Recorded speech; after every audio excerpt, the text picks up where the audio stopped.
I welcome you back to another session of quantity surveying and contracts management, wherein we have now started with contracts management and tendering. So this is the fourth module. So we will continue with the chapter. So here we have looked into a previous class. We have started with contract management, its definition, the stages of execution we had looked into, right? So we have I have explained to you the first three. Now we are left out with the last one, that is appropriation and reappropriation of funds, right? It is nothing but appropriation or allotment, what we call as appropriation or allotment or allocation, right? It is nothing but allocation or allotment of money or funds, what we call as, depending upon the nature of the project, depending upon the importance of the project, depending upon its necessity or urgency, right? Depending upon that, we appropriately allot the funds to that project. Okay, so that is what is called by appropriation, right? Allotment of a particular sum of money to a project based on its necessity or its importance nature, right? Depending upon that, we allot a particular amount of money to that project. Okay, now what is meant by reappropriation? Reappropriation meaning redistribution or diversion or transfer of funds, right? After it is allotted, reallotment, right? Redistribution based on of funds based on the above criteria, right? Based on the above criteria, what we will do, we will redistribute, we will divert some funds from one project to another based upon its urgency or its nature, right? If it requires more, if some project requires more funds, we will divert some funds from a lesser important project to that important project. So the transfer or diversion or redistribution of funds is nothing but reappropriation or reallocation of funds. Okay. So we have learned the various stages of this thing, right? We have various stages of work or various stages of execution of works. So after this, the next thing is project execution. Next thing is project execution. So under project execution, we have two kinds, right? We usually have two kinds of methods of how to do how to execute a particular project, right? Any project, if you want to do, it can be done by the department itself, right? Any work can be done by yourself or by the department itself, or it can be given to contract, right? Based on contract system, it can be given to others to complete the work and then hand it over to you. Or what we can do is we can take up the work ourselves and we can finish it, right? So we have a departmental system of execution, that is by self or by the department itself, and we have the contract system of execution of work, like two types. So as I've said, a departmental system meaning the department itself takes up the work and finishes. So if there are any works which are urgent, right, any urgent work or any some minor work is there, any repair work or any minor work, right, or any work which is to be done on short notice. On short notice, like there are some floods going to happen, right? The uh, weather department has told that there are going to be heavy rainfall. So what you do for flood control works, the department will immediately start acting without giving any contract and all, right? So urgent nature of work, or in case of minor work or any work of short notice, the department itself takes up the work, right? They hire some laborers. They usually hire the laborers on daily wages, right? And the section officer is responsible for the the payment of the laborers and the quality and the proper execution of work. The section officer is responsible. Okay, so this is the departmental system of execution of work, wherein the department itself takes up the work.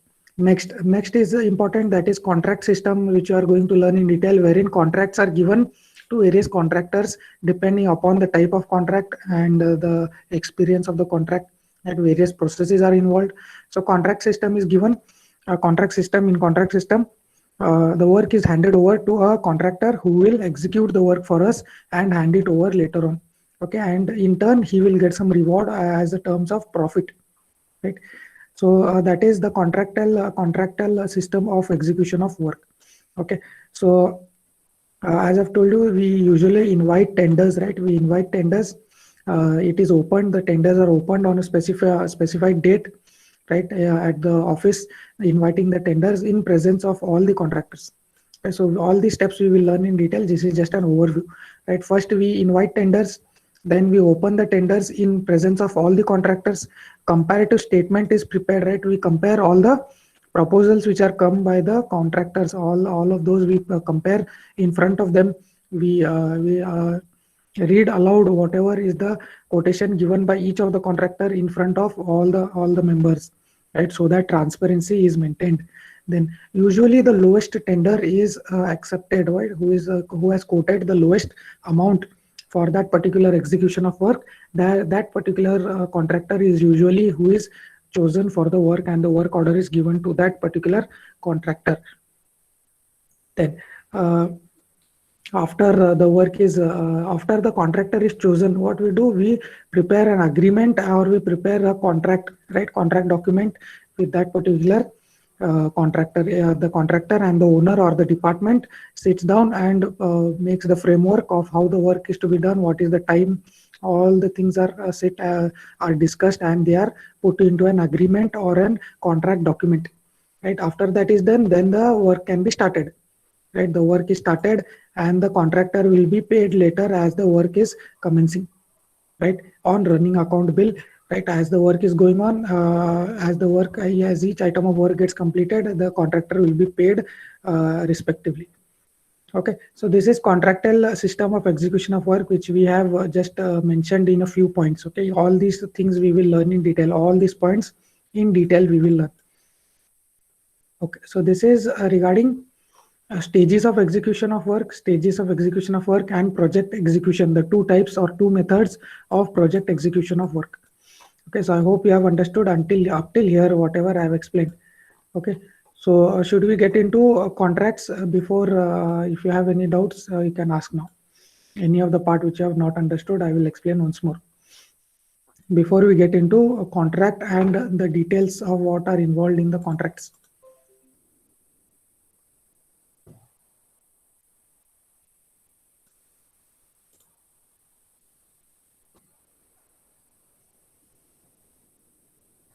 Okay, so if you are not understanding any of the parts, or if I start going fast, you can let me know. I will adjust my pace.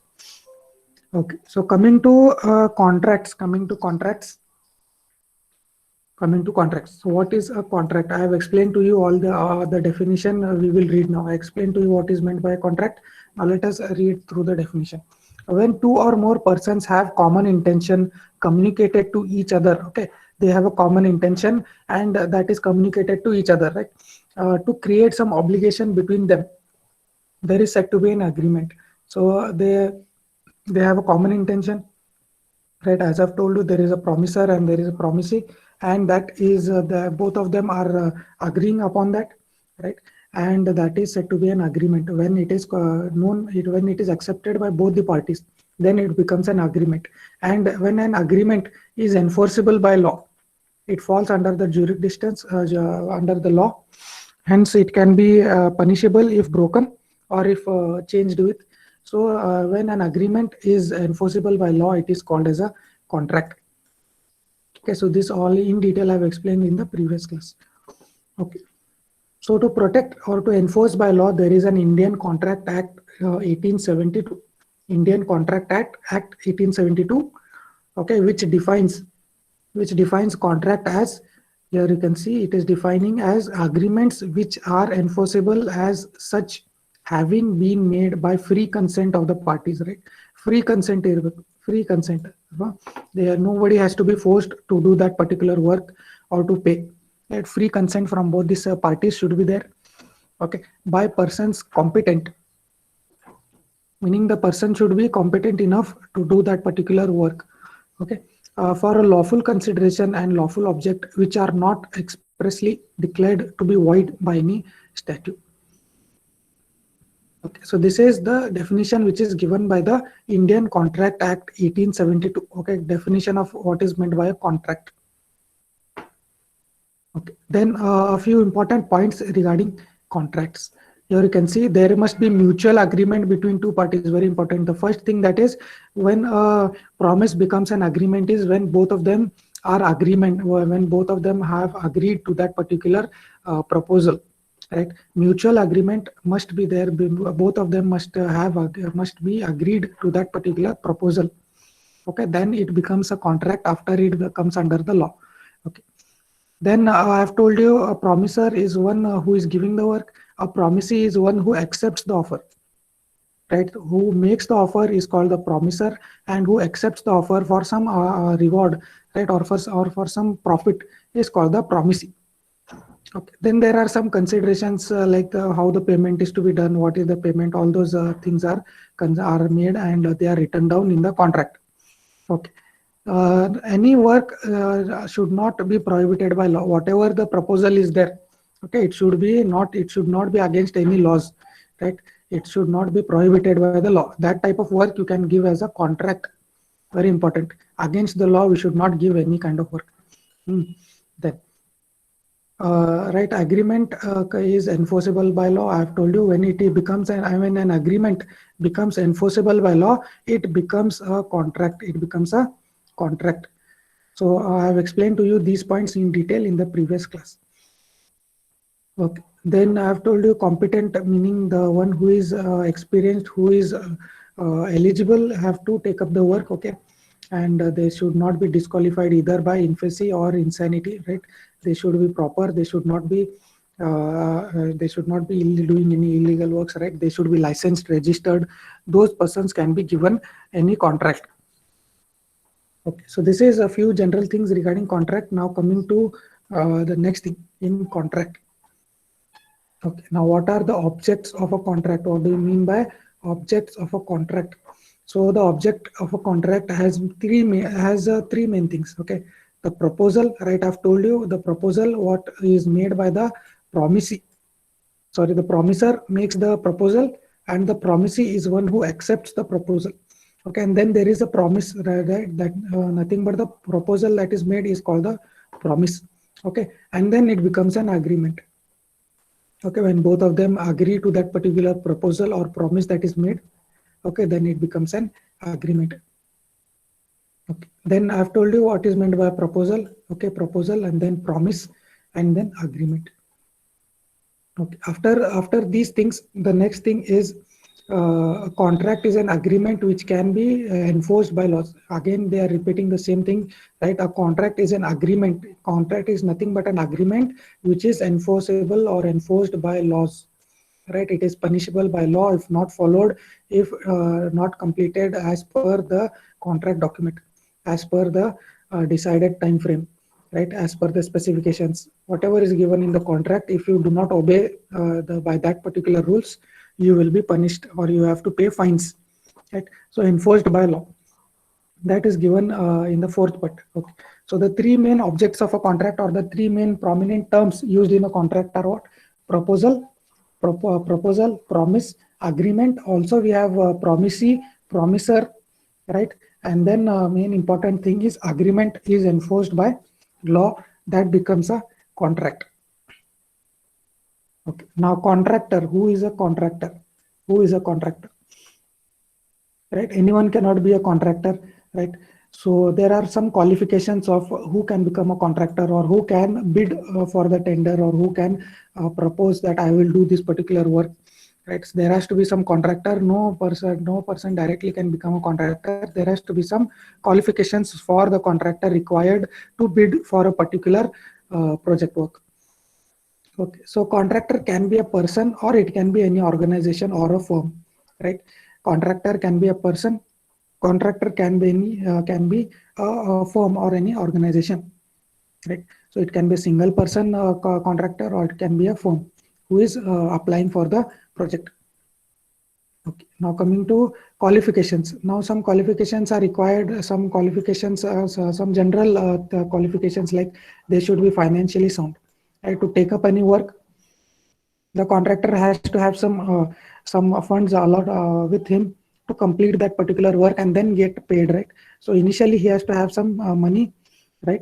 So that he has some tools, all the plants that are required and the labor to pay them, after which he will be paid later on, right? So he has to be financially sound, very important. Then sufficient knowledge, right? Very important thing. general thing, right? The contractor must have the knowledge regarding that particular project, right? He has to have some experience executing such similar works. He has to have sufficient knowledge to read the drawings or to execute the work. All the things, every technical details he should know, right? The person or the firm or the contractor, they should have sufficient knowledge. Then he should be well versed with the procedure of the department, very important, right? The departmental procedure should be known to the contractor very well, so that there is no hiccups in the execution of the work, and he can properly execute, and uh, the process of the tendering and then acceptance and the contract document preparation, all those things are going smoothly without any problems, because the contractor is already well versed with the procedure of the department, how to carry out the work, how to submit the bills, right? Bill has to be submitted, and then only the bill will be approved after checking the work, right? How to submit the bill, and many other formalities are there. So the contractor must be well versed with these procedures of the department. Okay.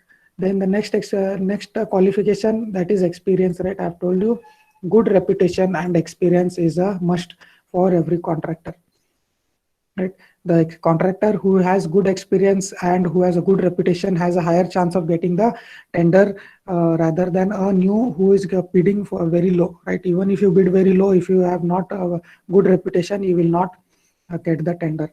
So that is also an important criteria. Then should have abilities to handle labor, right? The common sense that the contractor should have the ability to handle labor.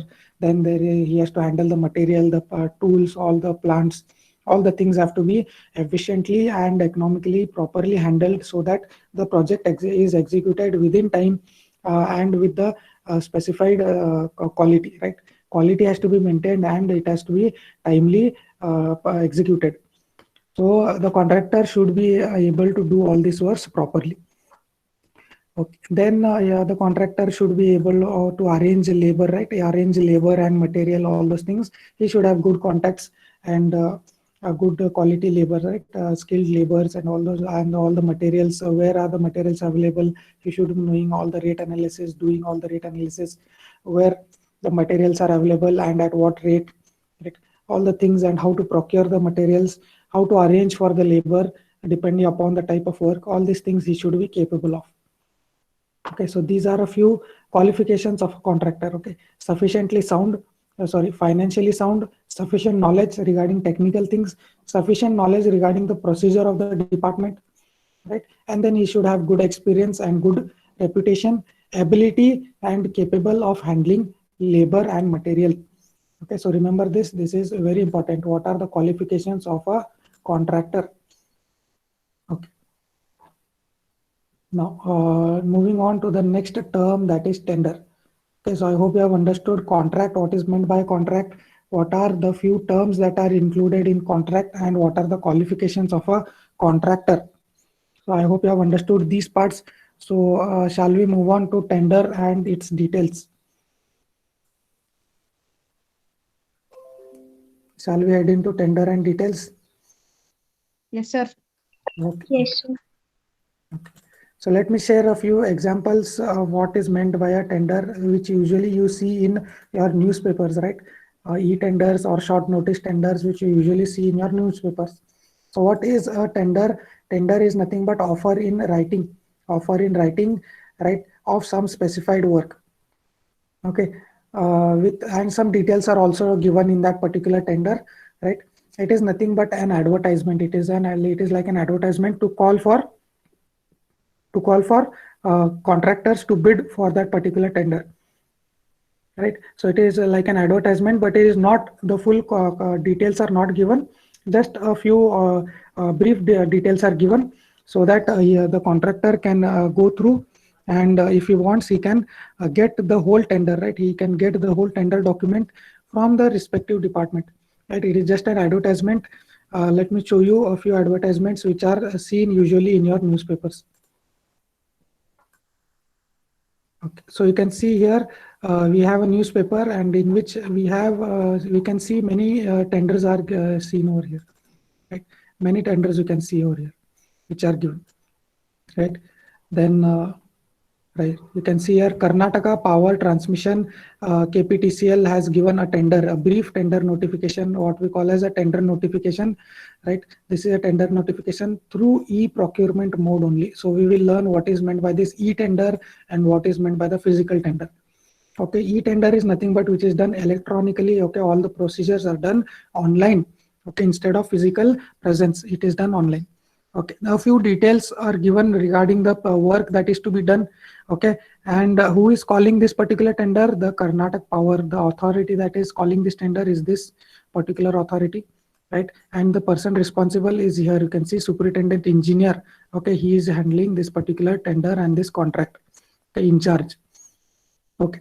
Now, if the particular contractor is interested to go through the full details of this particular project work, right?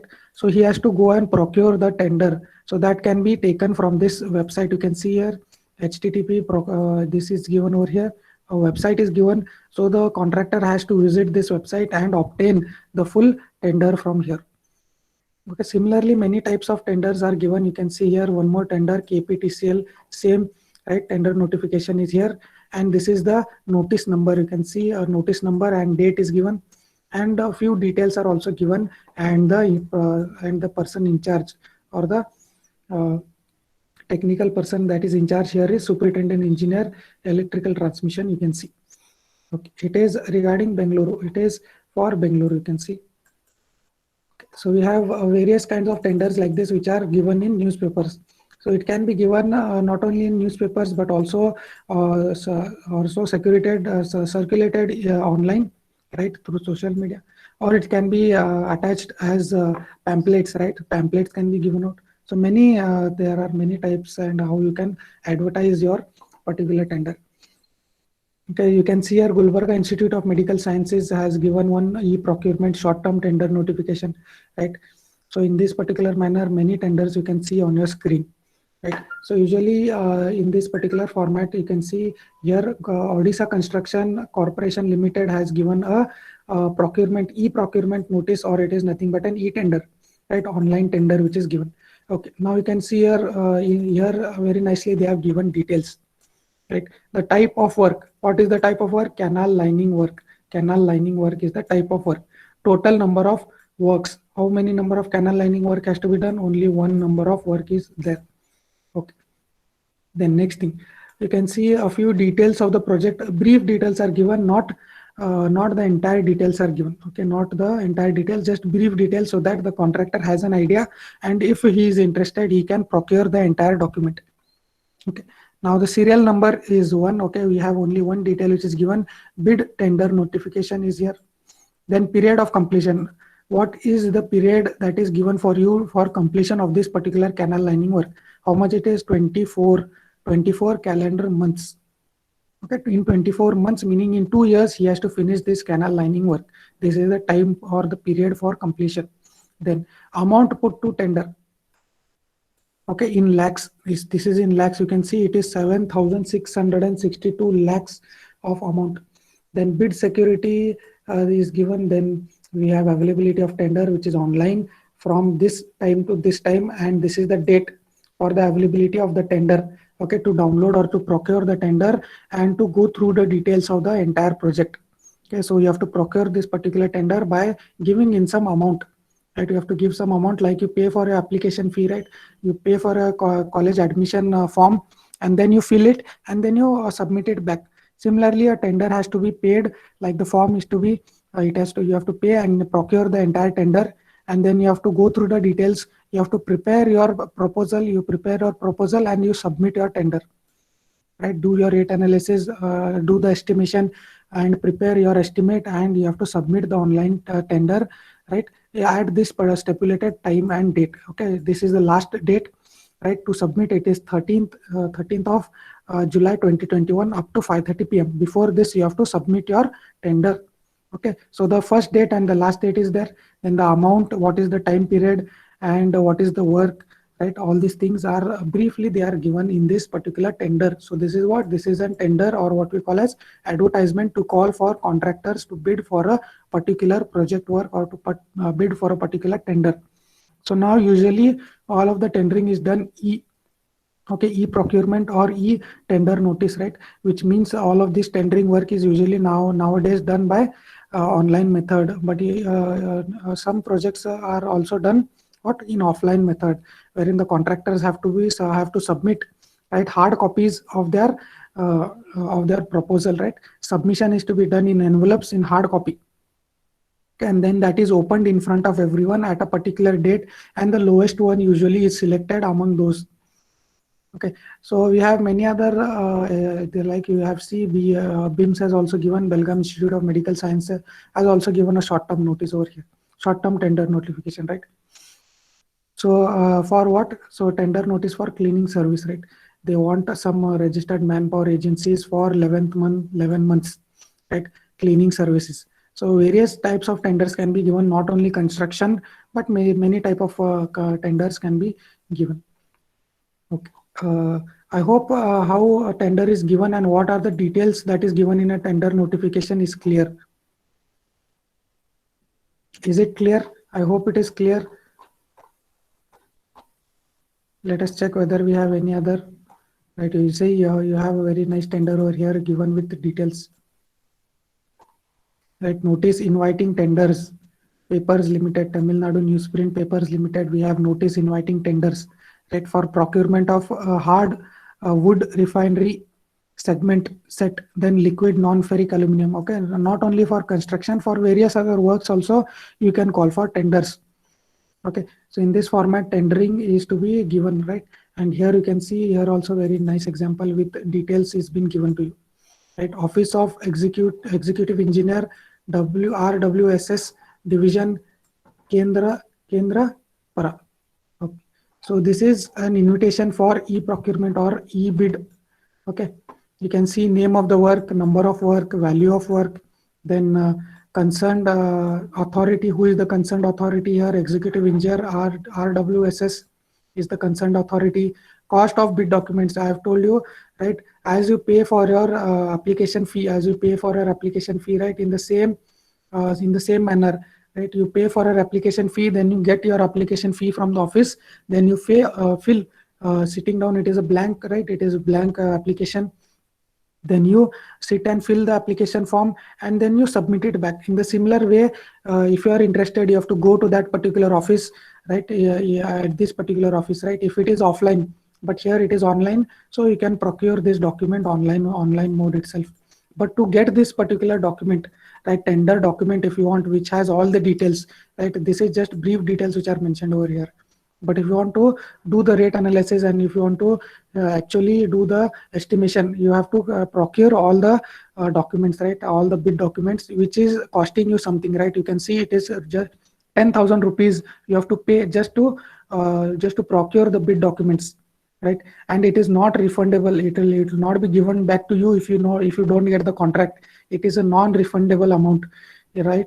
You have, even if you want to bid, you have to pay this amount, and you have to procure your bid documents, right? So it is non-refundable. Even if you don't get the contract, it will not be given back to you, right? So because you can see, compared to the overall cost of the work, 87 lakhs to 219 lakhs. So this is what the executive engineer has kept his brief idea about. So in this particular range, the value of work may be. Okay, it is not an exact amount. He has given a range. So you can see it is almost 200 lakhs. So compared to that, 10,000 is a minor amount. So you have to pay this 10,000 amount to just get the bid documents and then go through the entire project details. Okay, then we have class of bidder, right? We have class of contractors like class A and class B, right? So only they can only take the documents. They can only pay and take these documents and can bid for this particular tender, right? Below these class B, class A and class B, other type of contractors cannot procure the documents and cannot bid for this particular project. Okay, then there is class of bidder, which is mentioned. So this is known as pre-qualification for a contractor. Okay, the pre-qualification here is they have to be class A and class B contractor. Okay, then we have period of completion, which is given over here, right? 8 months to 8 months is applicable. Okay, availability of bid documents, right? the time and date to procure your documents, right? Bid documents, pay 10,000, and to get this document is given over here. Time is given. Then last date and time for seeking tender notification, tender clarification. Okay, tender clarification. If you have any doubts regarding any of the things in the tender document, you have some time period which is given to you. Okay, within this you have to clear your doubts and you have to bid, right? And then date of opening bid, I've told you, in presence of all the contractors who have given their proposal or who have submitted their tenders, right? In the presence of all of the contractors, the bid is opened in front of them, right? If it is physical bidding, right, they are called in the office, in this particular office, right? RWSS division, Kendrapara, they will call you in that executive engineer's office, and they will open each of the bid in front of them and quote each of the contractors bid, right? They will quote whatever every contractor has given. They will read it aloud, right, in front of everyone, so that there is transparency, and that will be done on this particular date, right? 9/7/2021, 11 a.m. Okay, but this is, since it is online, I think it will be also done in online mode only. Okay, so in this particular manner, tender is given in a advertisement way. Okay, it is given in a newspaper. Okay, it can be given in newspaper, and it can be given in any other media format wherein it has some large audience, right? Where it can reach a large audience, and it can reach a large number of contractors who are eligible, right? Who are eligible. Okay, so I hope this tender is clear. Tender and tender notification is clear to you. What is a tender? I've told you, it is just an advertisement which is given. Okay, so I hope now onwards, if you read your newspaper, you will be able to understand what is this particular segment which is given over here, right? So I hope it is clear. Very important, right? You always see these kind of notifications in your newspaper. Every day you will be seeing. So if you go through, you will be perfect with tender and its process. Okay, so let me know whether this part is clear, and shall we move on to the next details? Yes, Uttam Bisiji. Uttam Bisiji. Clear, sir. Clear, Allah, clear, no problem. Okay, okay. Kishore Vernikar. Then we have Harsh. Yes. Okay, okay. Have you understood? Shall we move on to the next thing, or you want me to explain any more tenders that are there in the newspaper? No, sir, it's okay. No. Fine. No, you can go through your newspaper daily. You will find many such tender notifications. You will find. Yeah. Okay, okay. So now coming to very important necessity of tenders. Why do we have to give tenders in this particular format, in newspapers or in any other media format? Why do we have to call for tenders? What do you think? Any reason that you can think of? Why do we require to give such advertisements? Why do we require to give such tenders? Any specific reasons? You try to answer. I will note down your answers. Necessity of tenders. Why do we have to call for tenders? ಯದಕ್ಕೆ ಕರಿಬೇಕ್ರಿ tenders? ಏನಾಗುತ್ತೆ tender ಕರಿದ್ರೆ? ಏನ್ advantage? What is the advantage?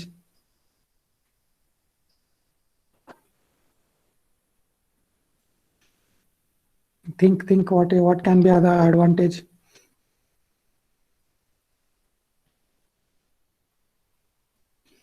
Okay, if you are not able to think, you can read here and you can try to explain. You can read. I have three things which I have underlined. You can read and you can answer. Read and answer. Answer in your own words. What is the advantage or necessity of calling tenders?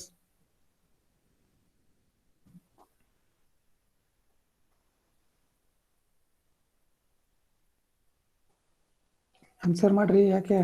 Answer is already on your screen. You can read and explain in your own words. Or should I call out? Okay, I will select Balu Patil. Balu Patil. Yes, sir. First point read madri, adu necessity low bids anta ide. Adu read madri, explain madri chura. Lower bids that may be obtained due to competition among the contractors. ಅಂದ್ರೆ ಏನ್ರಿ sir competition ಜಾಸ್ತಿ ಇದ್ದಾಗ ಕಮ್ಮಿ ರೇಟಿಗೆ ಅವ್ರು beet ಮಾಡ್ತಾರಲ್ಲ sir, ಅದೊಂದು advantage. Yes, very good, very good, very good. So you have understood the first point, Allah. So if many contractors are there, there will be a lot of competition. So they will try to give lower bids, right? And that will be advantageous to whom? That will be advantageous to the promiser or to the department or to the owner who is giving the tender, right?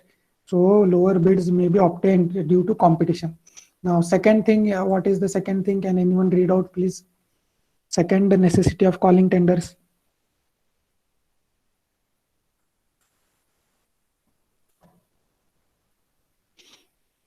Okay, so we have Bharati Kulkarni with us. Bharati Kulkarni. Yes, are you there? Can you read, please, the second point? Yes, sir. Selection of contractors can be made based upon their experience in their line. So what do you mean by that? So, like we can obtain contractors who have good experience so that the performance can be increased. Yes, very good. So, right, whatever you have told is right. If you have advertised this particular tender, what will happen? Many contractors who are experienced in this particular kind of work, they will come to bid for your tender. Right. So you have experienced contractors, and you can allot this particular work to them, right? So that they can execute it properly with their experience, right? So that is the second point. We can get experienced contractor, right, from tendering. Okay. Now, third point, very important. Third point in Uttar is the third point. Who will read? Third point. Who will read for me? Third point. Manju is here. Manju Sindhi is here. Yeah sir? ಹಾ, ಹೌದ್ರಿ. ಅದು third point ಏನದು? ಯಾವ್ದು sir? ಇದು third point, personal interest ಅಂತ ಒಂದು line ಇದೆ, ಅದು ಓದ್ರಿ. Personal interest prejudice, performances, preferences, partiality, etc. can be avoided by calling for tenders. ಏನ್ರಿ ಇದು? ಏನ್ ಅರ್ಥ ಐತ್ರಿ ಇದು? ಸರ್ ಪ್ರೆಜುಡೈಸ್ ಅಂದ್ರೆ ಅದು ಅರ್ಥ ಇಲ್ಲ ಸರ್. ಇದು ಬಿಡ್ರಿ. ಇದು ನೋಡ್ರಿ, ಪಾರ್ಶಾಲಿಟಿ ಇದೆ ಅಂದ್ರೆ ಏನ್ರಿ? ಭೇದ ಭಾವ ಸರ್. ಪಾರ್ಶಾಲಿಟಿ ಆಗ್ಬಾರ್ದು ಅಂದ್ರೆ, if you have any relative who is a contractor, you should because he is a personal interest, right? He is related to you. The owner should not give directly to that person. So to avoid such partiality, right? To avoid any kind of partiality and to avoid any kind of preference, right? You are giving some preference to some kind of contractor who is known to you, who is your friend, alwa. Even though he is quoting higher, you are giving preference to him and giving contractor to him. ಆತರ partiality, ಆತರ preferences, right?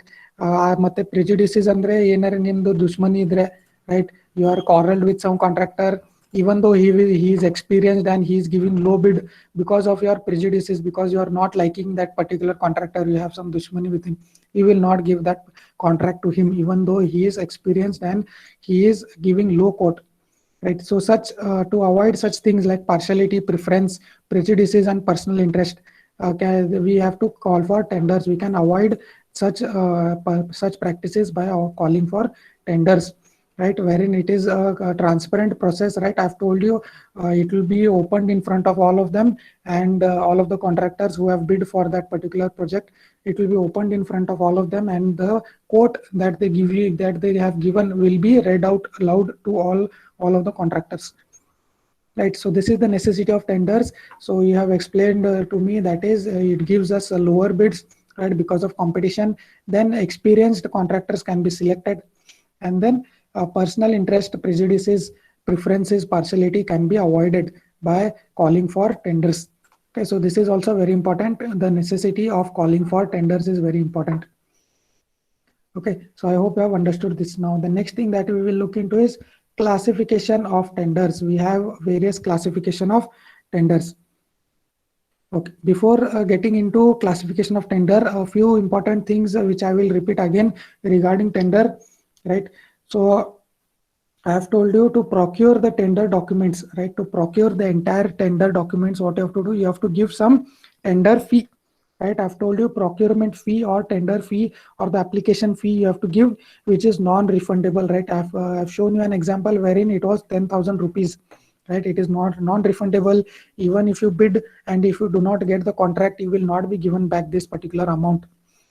Okay, then again, when you want to bid, again, if you have procured the documents and if you want to bid for a particular project, if you want to bid, okay, sometimes what will happen, if you procure documents, you will go through the project details, you will find out that you are not capable enough, you don't have the resources or the time or the material for this.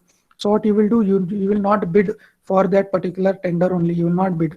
But suppose you are interested and you want to bid for that thing, you have to give earnest money deposit. You have to give earnest money deposit, that is termed as EMD, earnest money deposit.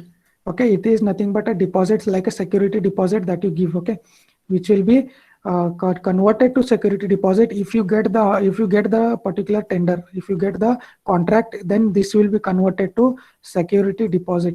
I hope you know what is meant by security deposit. Okay, so this is a certain amount which is kept as a security, right? If you want to bid for a particular tender, some amount is kept as a security, as EMD, okay, earnest money deposit. Okay, say 1 lakh rupee, 2 lakh rupee you have to keep for bidding.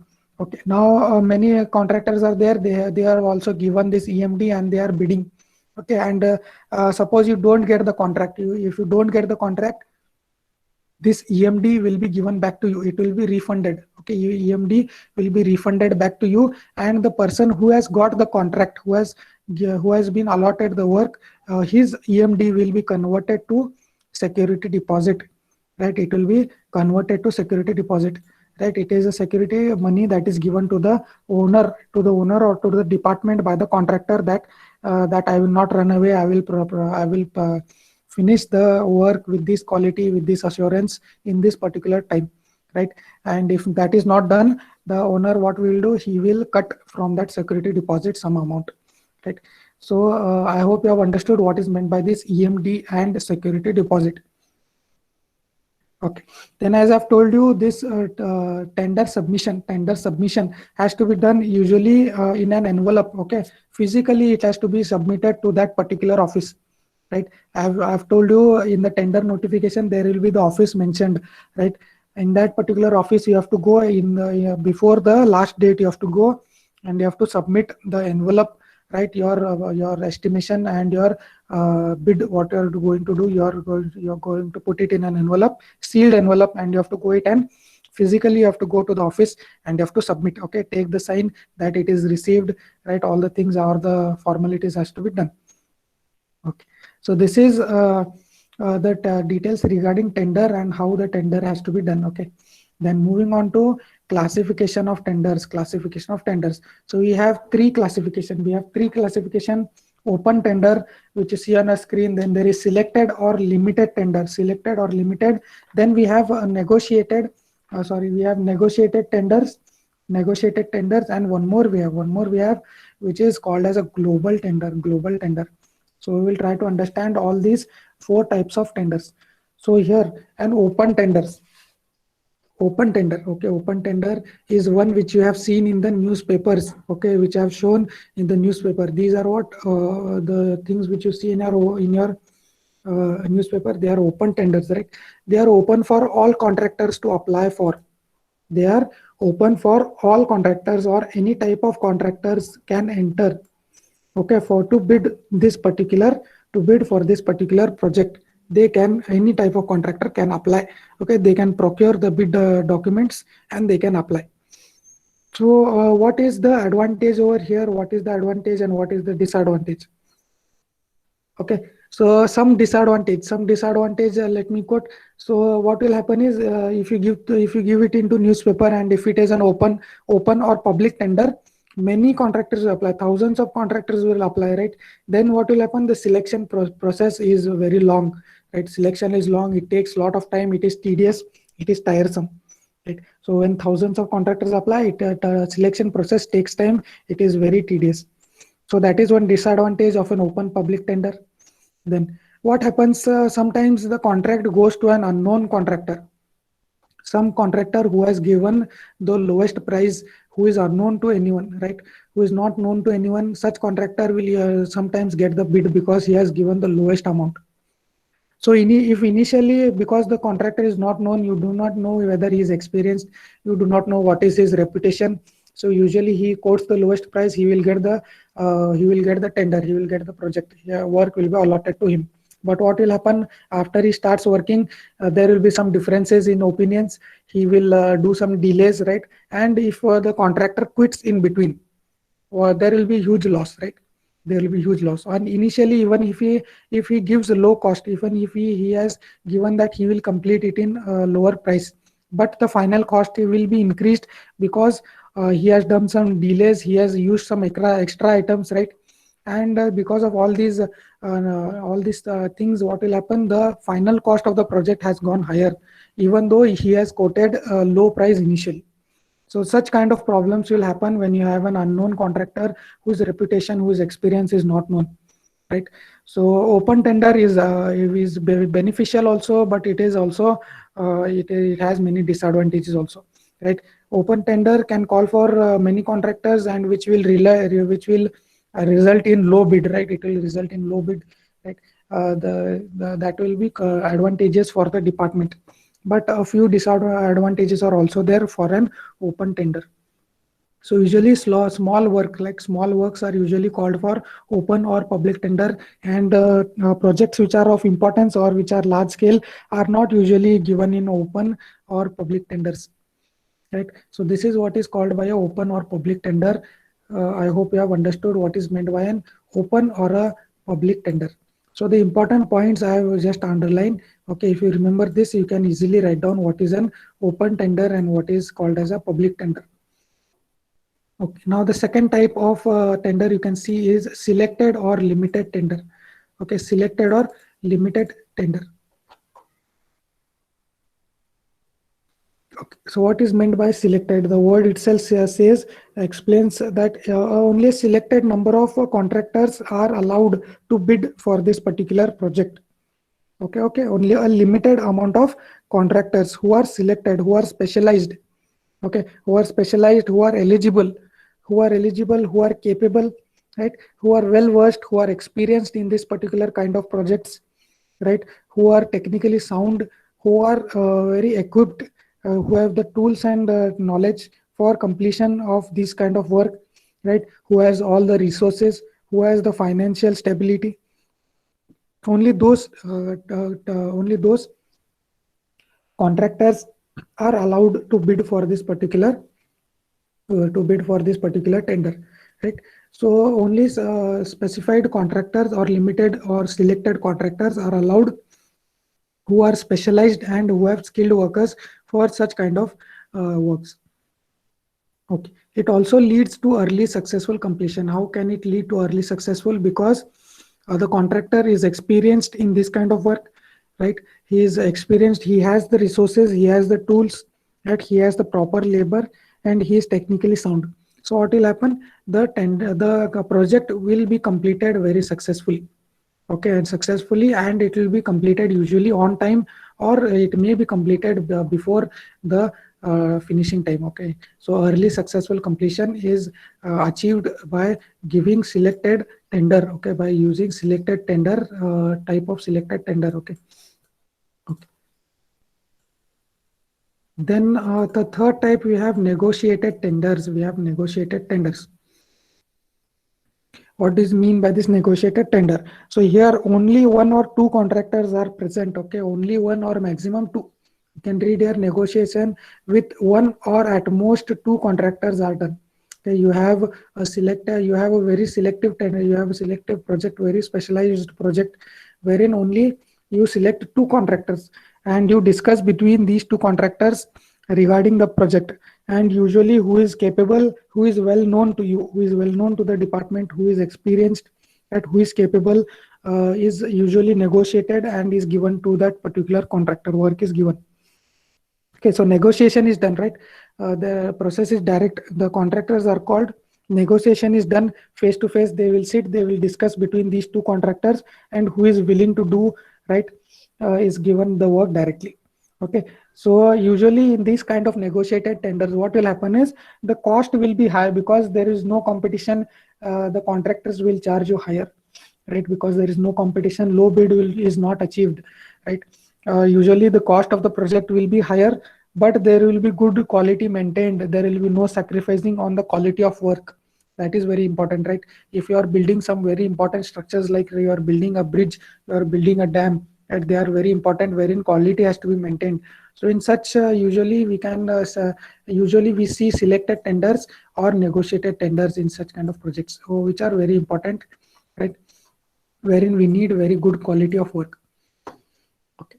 So coming to the last type, we have global tenders. We have global tenders wherein the name itself says that the tender is global. It is global, wherein we have very large works, very large or very specialized type of works, wherein only a few specialized contractors are able to do these kind of works, right? So international tenders are given, right, wherein you are having very large work to be completed, right? You have Mumbai to Ahmedabad, I think there is bullet train which is to be constructed. So such kind of specialized and large projects are usually called for global tenders, right? International contractors, right? Very big construction companies usually apply for these tenders, who are specialized and who are capable of completing these kind of projects, right? So large or specialized jobs of design and manufacture, like very specialized jobs or very large projects.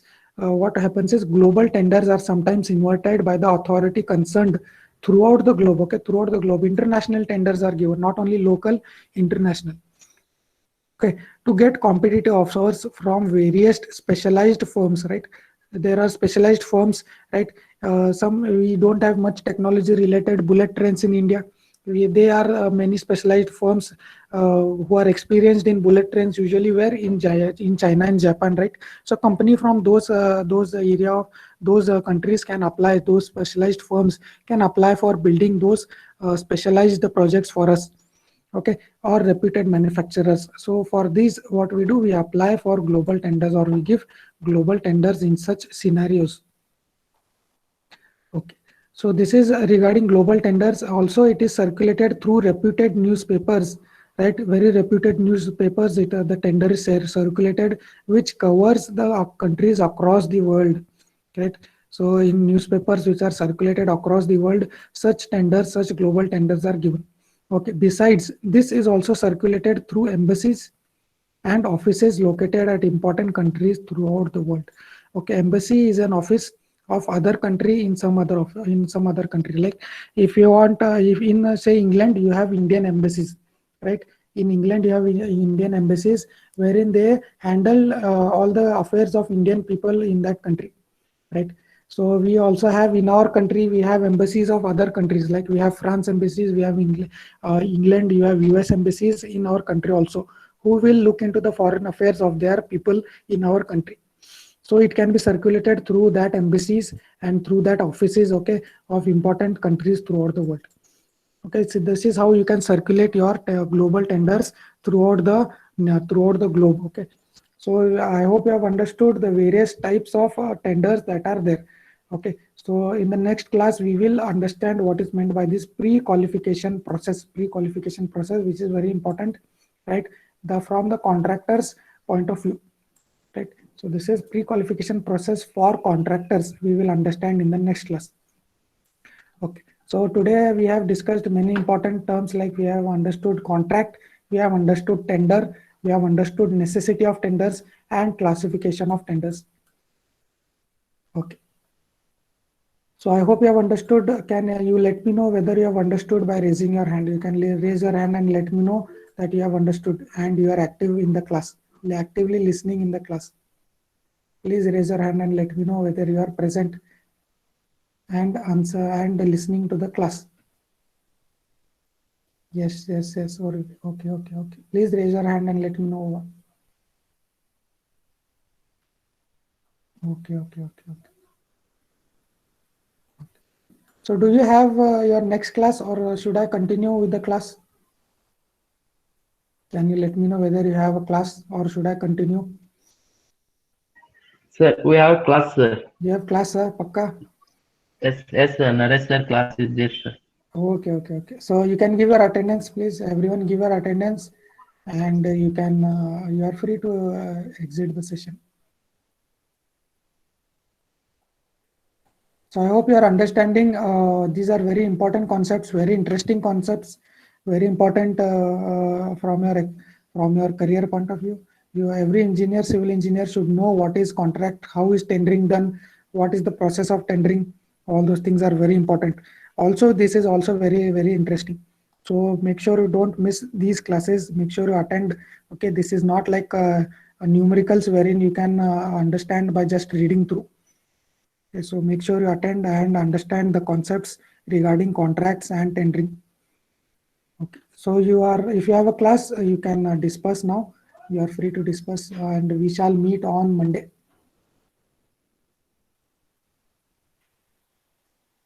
Okay, so I hope everyone has given their attendance.